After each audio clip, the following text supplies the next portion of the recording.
Thank you very much for having me. I'm really excited to be here and happy birthday as well. Didn't realize it was the 1 year anniversary, which is really exciting. So I'm going to be talking a little bit about my PhD research in sonic methodologies for landscape archaeology. But to start off with, I wanted to have a little bit of a mindful moment, I suppose, where I want you to think about for the next 10 to 20 seconds or so, what does home sound like to you? When you think of home, what can you hear? Just spend 10 seconds thinking about it.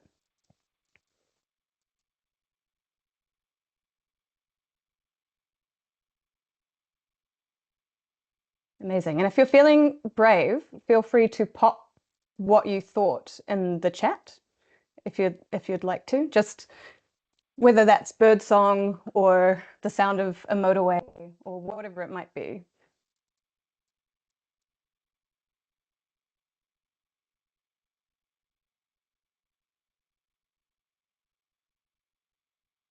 Doors slamming. Interesting. Bunny moving around. Oh, cute. Animals are always good. The sound of your mum cooking. Yeah, I relate to that as well. My mum is an excellent cook. Quiet, cats padding around. Clock, birds, TV, rodents in the roof space. Oh, I like that one a lot. Bird song with background motorway. Yeah, interesting. Children laughing and screaming from the junior school behind me. Yeah, I lived next to a school as a child as well, and I think of that too. So some very personal associations, I would say. I also want you to have a think just briefly about what came to mind when you thought of home as well. I am from New Zealand originally. I now live in Glasgow. And home for me is quite a complicated question. But I can show you geese flying overhead. That's very cool. That was probably quite loud. Geese can be very loud.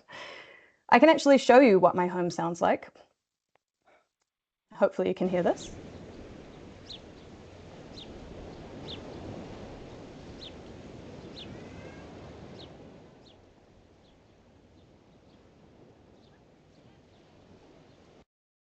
So when I thought of home for this, I put through, or I thought of the beach that I grew up next to in Auckland, New Zealand. So this is Cheltenham Beach. Here I am doing fieldwork, lying on the beach. Highly recommend choosing a case study site. That means you can sit on the beach for it. And it's quite a, when I listen to that now, being in Glasgow, as it's quite dark, it's quite, well, it's not too stormy today. Yesterday it was when I was thinking about this.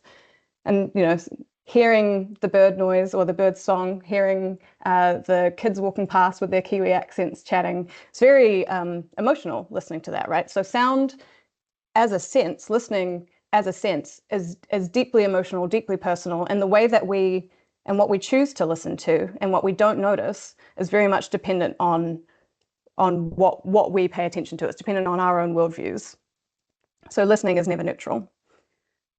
So why does sound matter in landscape archaeology then? Why am I doing this as my methodology for my PhD? So I like to think of landscape as process, as something that is not static, something that's embodied, something that is in constant process that we are always interacting with and that it is interacting with us as well. And so landscapes as well as soundscapes are archives of lived histories. We have lived alongside them for millennia, and they are a process that changes through time. So there's a phenomenological element here where engaging with landscape and with soundscape reveals hidden dimensions, especially if we allow ourselves to have that emotional element there as well. So I think also about sonic residues, so sound as temporal and spatial evidence. So thinking about it as an archive. And for my project, I'm looking at colonial legacies and histories and how these are encoded beyond material remains in soundscapes. I'll just move my head so you can see. And then also thinking about emotional geographies that are made audible in soundscapes. So as I said, listening is never neutral, and thinking about those emotional resonances that we have when we engage with soundscapes, whether or not that's explicit or implicit, whether or not we're aware of those or not. So listening as archaeological practice, what do I actually do? What does it mean to deeply listen and to engage with landscape in this way? I do a lot of field recording. So that was me sitting on the beach doing some field recording. So I record environmental soundscapes in situ. I also do a little bit of sonic mapping. So I measure decibels because when soundscapes are quite quiet, it's good to have that measurement just for reference across sites. But I also create compositions from the recordings that I create. And this came to me when I realized I grew up writing a lot of music and using songwriting as a way to process my emotions. And I thought this would be a really interesting method for my project where, because engaging with soundscape is quite an emotional process, if I can create music and create compositions as a way to process that, I thought that would be quite interesting as well. And then I also do comparative listening across my 2 case study sites, so across Scotland and Aotearoa, New Zealand, so cross-cultural analysis. And so deep listening is reflexive. It's decolonial engagement as well. So I engage with a lot of decolonial scholarship on this.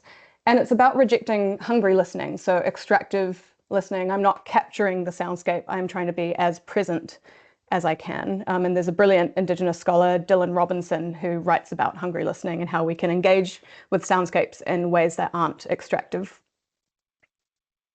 So time to introduce you to my 2 case study sites. Some of you may be familiar with this landscape. This is Glencoe in Scotland, absolutely beautiful. You can't really see how steep that is. I'm right at the top of a hidden river and quite high up as well, really beautiful. I'm also looking at the Isle of Skye in Scotland as well.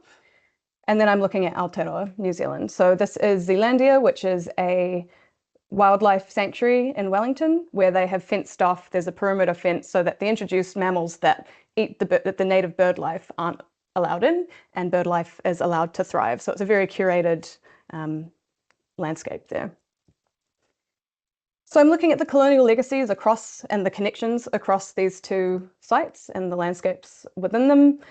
And I think, especially being a Kiwi, being from New Zealand, the presence of Scotland is very visually striking. Everywhere you walk, the stonework, the architecture is inspired by European architecture, but also specifically Scottish architecture. So it's very visually noticeable.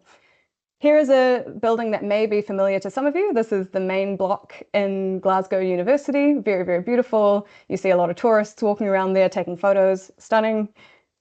Here is the main building at the University of Otago, which is in Dunedin in the South Island of New Zealand. And this was modelled off of the University of Glasgow's main building. Dunedin itself is named after the Gaelic word for Edinburgh, Dunedin. And in early settler history in New Zealand, many, many Scottish people went to the South Island, to a place called Central Otago. And you can really see that in the landscape visually. There's also many places in Aotearoa that have Scottish place names as well. So here we have Glenorchy in the Scottish Highlands, and here we have Glenorchy in Central Otago. And you can absolutely see the aesthetics of the mountain range are very reminiscent of the Highlands of Scotland. There is a strikingly similar visual or aesthetic element there. And you can see a nice little colonial shed there too.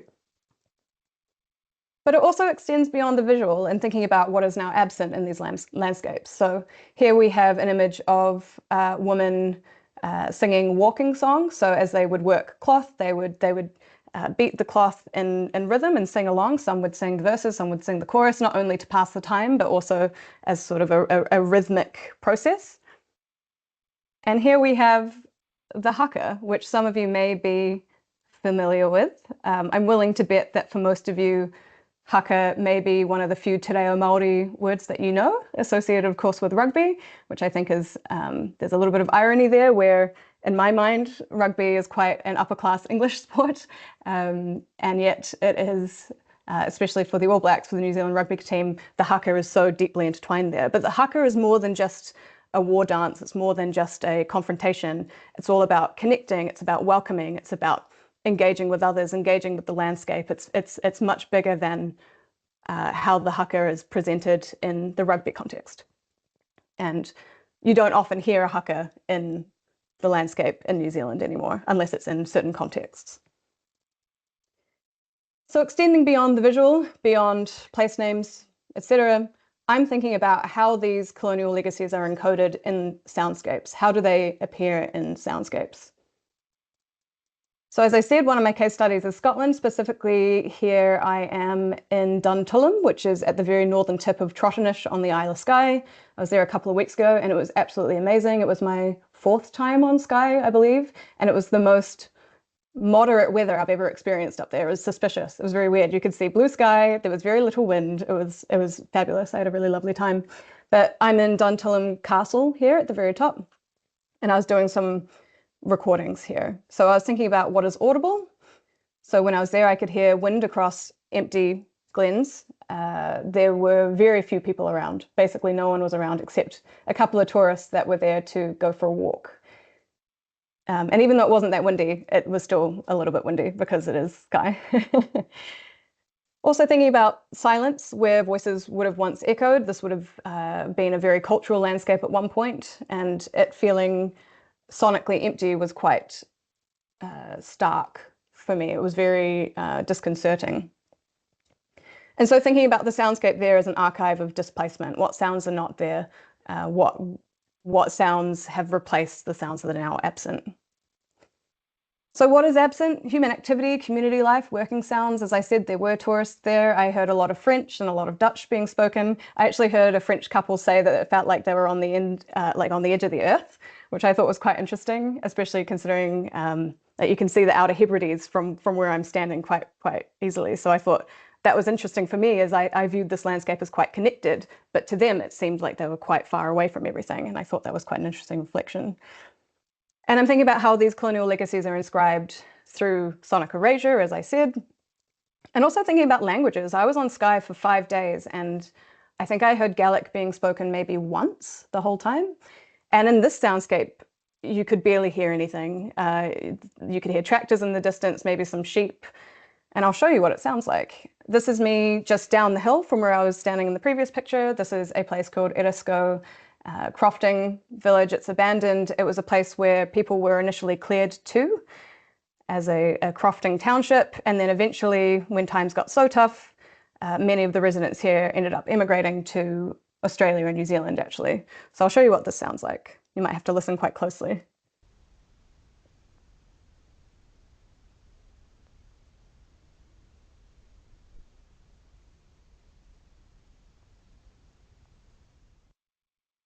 Yeah, and I was with a friend when I was doing this, and I was glad I was, because it was quite a haunting experience, especially as a white New Zealander whose family left this area. So I can trace my my great-grandfather was from Trotternish, and yeah, it was quite a haunting experience. As I was walking back to my car, I found a friend, and I thought it would be quite cute to record him because he was having a good old munch on some grass.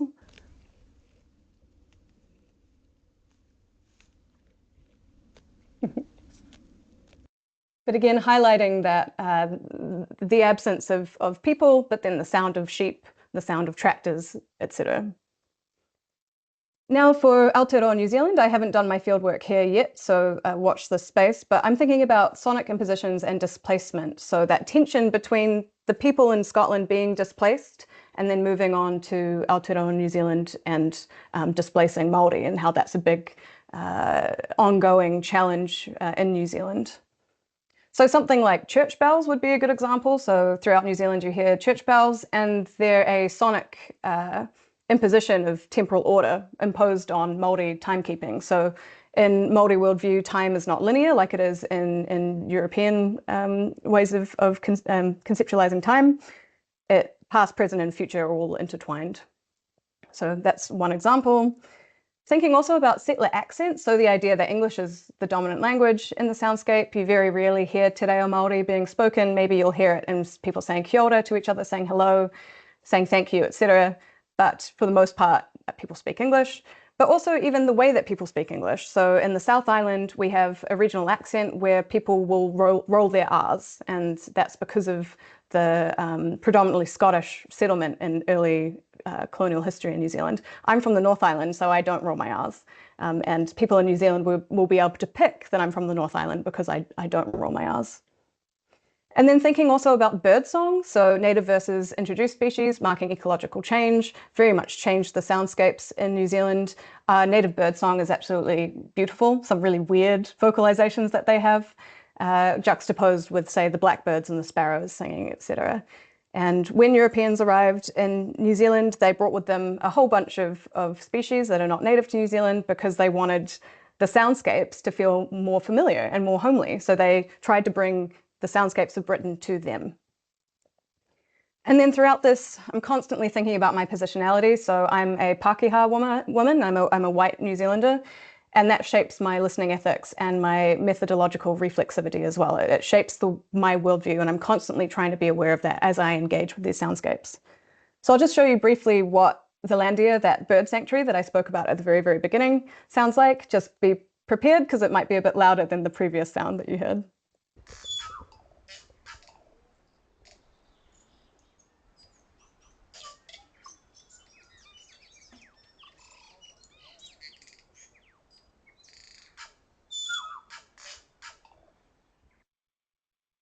So I love, that was the sound of tui, which are a native New Zealand bird species that have black plumage and a cute little tuft of white feathers under its beak. And they actually have regional accents as well. So depending on where you are in New Zealand, the tui calls will sound different. And so where I'm from, Auckland, in the very north of the North Island, the tui sound different to how they sound from what you just heard in that clip, which I find really interesting. So circling back to what I was talking about before with my home and what home sounds like to me, with everything that I've spoken about so far, I want you to listen to that soundscape again and think about what you can hear.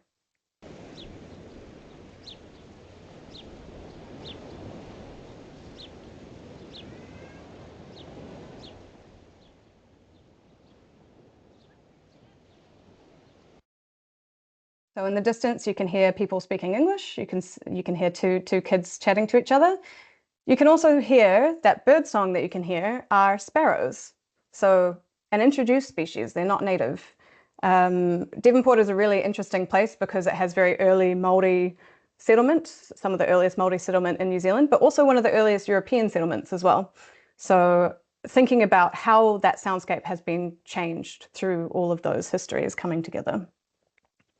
So just to start wrapping up, thinking about listening as decolonial practice and how it helps us connect with landscapes through sound, and thinking about the archaeological landscape in slightly different ways. It's reflexive and it's embodied, and it fosters deeper, more ethical relationships. At least I've found that for myself with archaeological landscapes. It's quite an emotional journey going through this process, or at least I've found that. So throughout, I'm challenging dominance. I'm actively listening for silence narratives and alternative understandings of place. I'm thinking about reciprocal engagement, so recognizing the land's agency and its capacity to listen back and respond, and also working with different communities in those landscapes as well, crucially.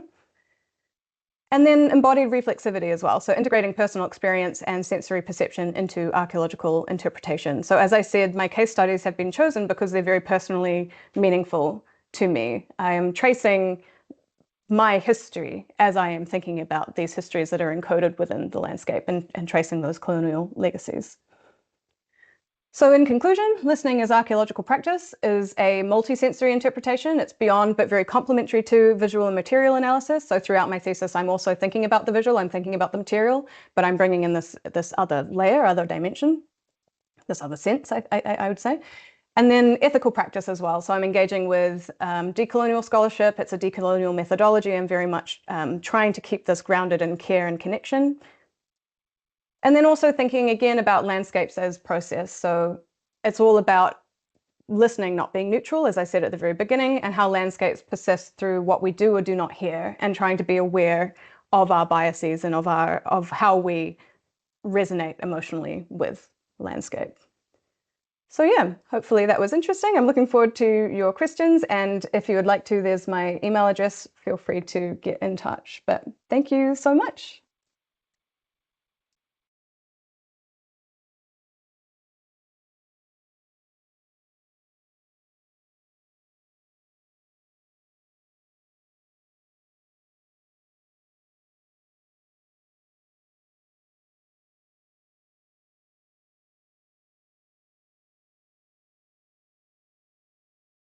That was brilliant. Thank you, Gala. And just to say, we'll just move quickly straight on to Sarah, who's going to talk about the Defra landscape recovery schemes and hopefully come back to some of the questions at the end once we've heard from Sarah as well. Thank you.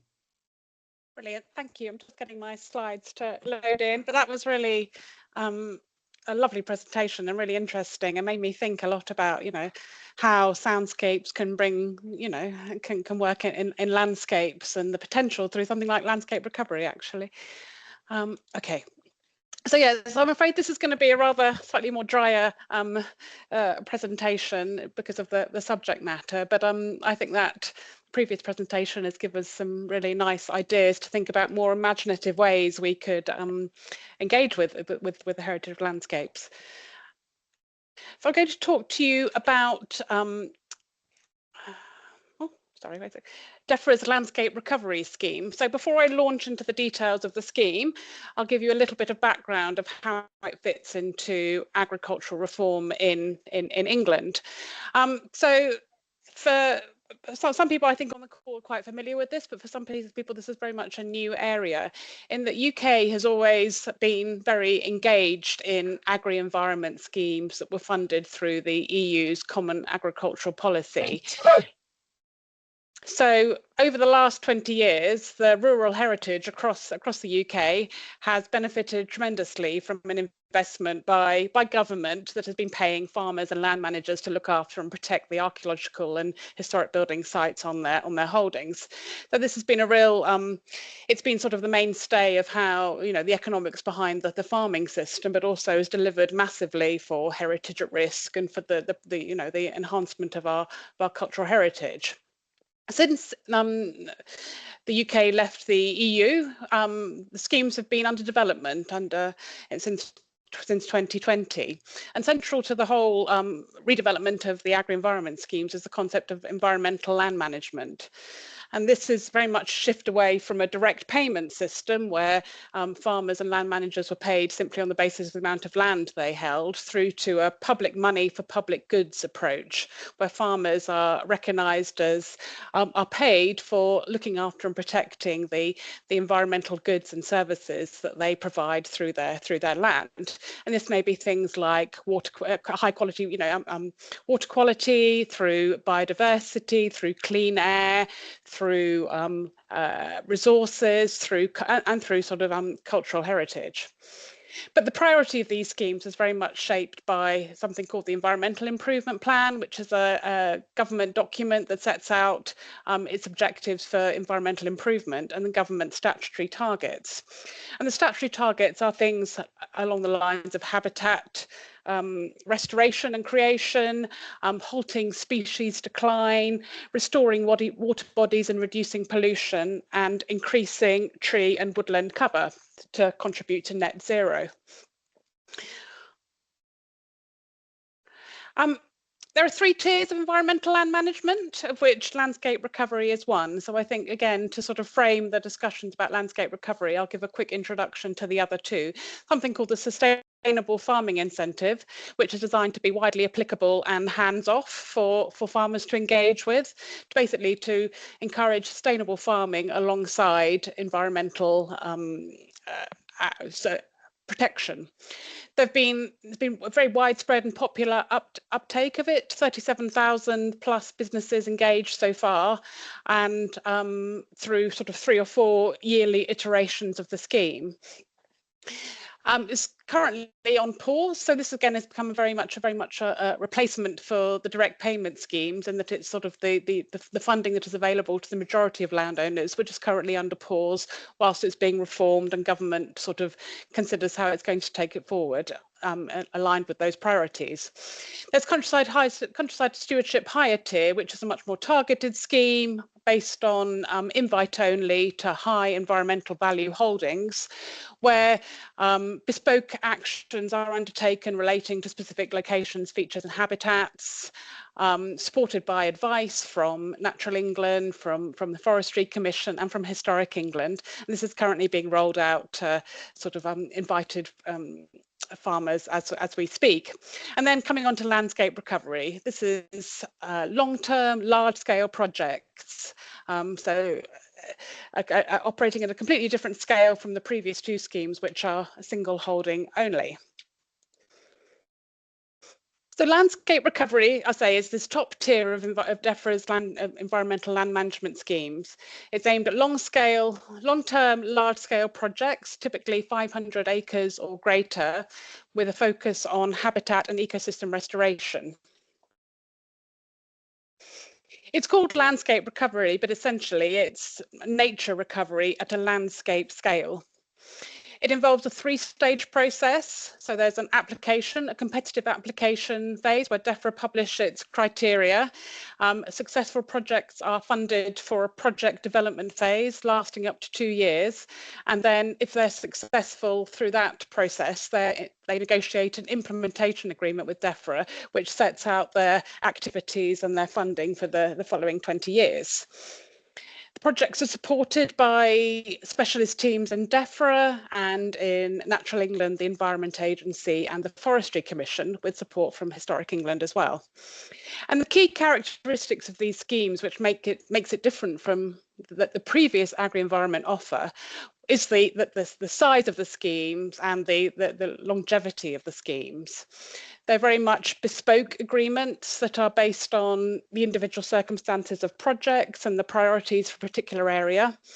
The projects are encouraged to seek a blend of public and private investment, so that to sustain their outcomes and to take advantage of new markets that are becoming available in the environmental world, things like carbon credits and biodiversity net gain. And the projects, because of their scale, they involve a large degree of collaboration. So they're very rarely single holdings. They often involve involve a series of national agencies, non-government agencies, individual landowners, farm clusters, and they have to engage with their local communities. And they can often be very much a bottom-up type approach, where a group of farmers who collaborate put together a proposal as to how to deliver nature recovery across their area.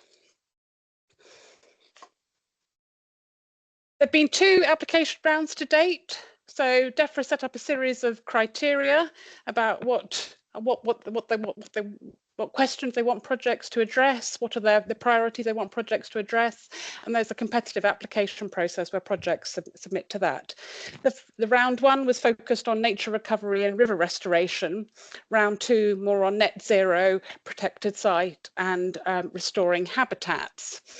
Through these 2 rounds, 56 projects have been invited into funding, are successful, and the first 2 of those landscape recovery project development phases have been successfully made it through into the delivery phase this July. So the 22 projects were awarded in the summer of 2022 and 34 projects awarded in November 2023. And we're expecting that a 3rd round should be, I think government has made a commitment to a 3rd round of landscape recovery funding, and we would anticipate an announcement in the forthcoming months about that. The 2 ones that have made it through into implementation are Boothby Wildland and Upper Duddon. So completely different landscapes with different proposals. Boothby Wildlands is a Lincolnshire agricultural landscape that's being returned to natural processes through natural regeneration, much along the lines of the Knepp estate in Sussex. Upper Duddon on the left-hand side is an upland landscape in the Lake District with proposals for river and habitat restoration, working alongside sustainable farming practices, typically sheep farming, as shown as this slide.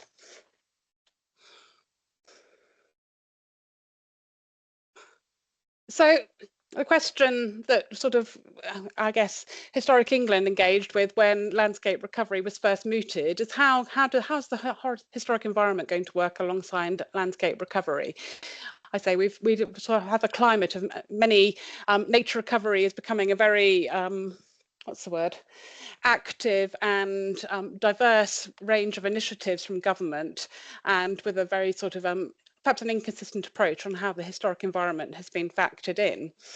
So I think it's fair to say that heritage is quite a latecomer to the landscape recovery discussions, but that through, I guess, engagement by ourselves and with other agencies, that we've sort of finally we've managed to integrate it to some degree. People will be aware of very much a long-standing and ongoing challenge by the heritage sector to get heritage considerations to be considered as part of nature recovery projects. You know, very much with the argument that we make that sort of cultural and natural landscapes are intertwined, and that you cannot consider one without the consideration of the other. So heritage does feature, has been identified as a secondary objective in landscape recovery in the application criteria. So projects are judged very much against what the application they put in, and one of the things that we ask them about is how they're going to take into account heritage. We've also done quite a lot of work to embed sort of heritage interests into the processes that sit behind landscape recovery. And offered guidance and training to the people who are supporting these projects on the ground. So what does this mean in practice? It means that when projects apply, they're asked to consider how they'll protect and conserve historic features, including intangible heritage, and how heritage can contribute to opportunities for community engagement. We ask them to undertake a heritage impact assessment as part of the project development phase to understand what assets are present in their project area, and how the proposals will impact those assets, and what opportunities those assets might present for conservation and for enhancing their outcomes. When they get signed, when the projects are signed up, we ask that we identify that relevant tasks have been identified in a project plan, and that funding is available to understand so that these assessments can take place and are adequately resourced within the project. We ask projects have to demonstrate to Defra that they've considered any consents and permissions that might be needed through the implementation of their project. And when a project is produced, or it's done its project development and has produced various products, those will go through an assurance process with historic environment specialists to make sure that heritage considerations have been properly taken into account. And it's an opportunity for a dialogue between those agencies, those heritage specialists and projects, to make sure that those needs going forwards are identified. So it's quite the project development process is quite a lengthy one and quite an involved one. So it really is that we can, at this point of proceedings, we can only really discuss sort of early feedback in terms of what approaches have been well received and have been beneficial, and what are the challenges that we've come across that, and I think, that this will be hopefully a focus of some of the conversation we can have later on. So the heritage impact assessment approach has been embedded into the project development. So all projects should be accompanied by a heritage impact assessment, and this is very much proved quite and interesting, because people, some organisations have developed quite sort of bespoke approaches to this, and moving away from a more technical report through to a more sort of narrative approach. So the National Trust, for example, and I think Hannah's going to come along to a future lunchtime tea break to present the National Trust approach, but they've developed what's called a HIOSA, which is a Heritage Impact and Opportunity Statement, which effectively is looking at the sort of the constraints, but also getting projects to consider the opportunities that landscape recovery and habitat restoration will provide for heritage, and present data rather than presenting a sort of technical report that's sort of overloaded with data, to actually generate data that can be integrated more closely alongside other land management data, but also presents more interesting narratives to a project looking at how to incorporate heritage. I think the guidance that's been put in place is encouraging projects to have sort of early engagement with historic environment assets and features, but also with advice. So both through encouraging them to talk to local authorities and Historic England, but also through this relationship they develop with the project team in Natural England or Environment Agency, where they can have a dialogue with specialists about what they need to consider, and also making sure that those considerations are included when it comes to costing up their future plans. From the early projects that have entered into implementation, we've seen that there are some outcomes for heritage assets in the holdings, whether that's historic features are being integrated into habitat creation plans so that the two are compatible, or management plans are being put in place for scheduled monuments within a landscape recovery area should the needs of the scheduled monument also feature. There's a huge opportunity for public engagement outputs, and this is where I was thinking of very much of the soundscapes idea, that soundscapes would be a very interesting way of engaging people with the characteristics of a landscape and the sort of changes that a landscape might be going through as part of landscape recovery. We've also got some scheme-wide indicators for heritage. This is quite a dry subject, but actually very useful, that we are able to demonstrate to Defra what the outcomes of these things are for priority objectives.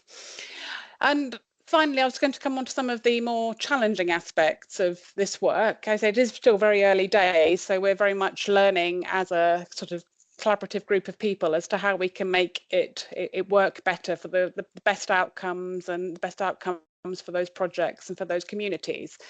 So we're finding still the tendency for heritage and the historic environment to be sort of treated a bit in a sort of tick box exercise, in that an assessment is done, but it doesn't really permeate into the other considerations that a project may have. And this is partly to do with the timing and the level of detail that these reports are going into, in that we want to be sufficiently early in the process that we can influence the plans, but often the detailed plans are yet to follow in the process. So I think we're reaching quite a good consensus where the more informed impact assessments are able to show the types of activities that will be compatible with heritage, as well as giving them some narratives about the historic depth to the landscape. They're also giving them some more generalities about what opportunities there might be in that landscape against the types of features versus and where further assessment will be required later on to inform specific proposals. And above all, I think our finding is that this is a very much, and I think this fits back into the anniversary of the Landscape Special Interest Group, particularly, that this is very much an emerging area where there's a lot of different initiatives and challenges in implementing this, most likely because we're dealing with people who are not used to having to engage with heritage quite so much. There's very much a need for more training and guidance relating to nature recovery and how we integrate heritage, because I think because of the pressure on government to deliver its statutory targets, we can't afford to be shown to be a blocker to that progress. We have to be shown to be adding value and depth to that process. And I think this is something that started, it's got underway. We've got the Landscape Interest Group, we've got a lot of projects being commissioned, a lot of experience of people who are engaging with these types of projects, and it would be really good to see as the next stage we could consider how some guidance might be put together, or pulled together from existing things to take it forward. And on that note, I think I'll finish, but I welcome any questions and from anyone. Thank you.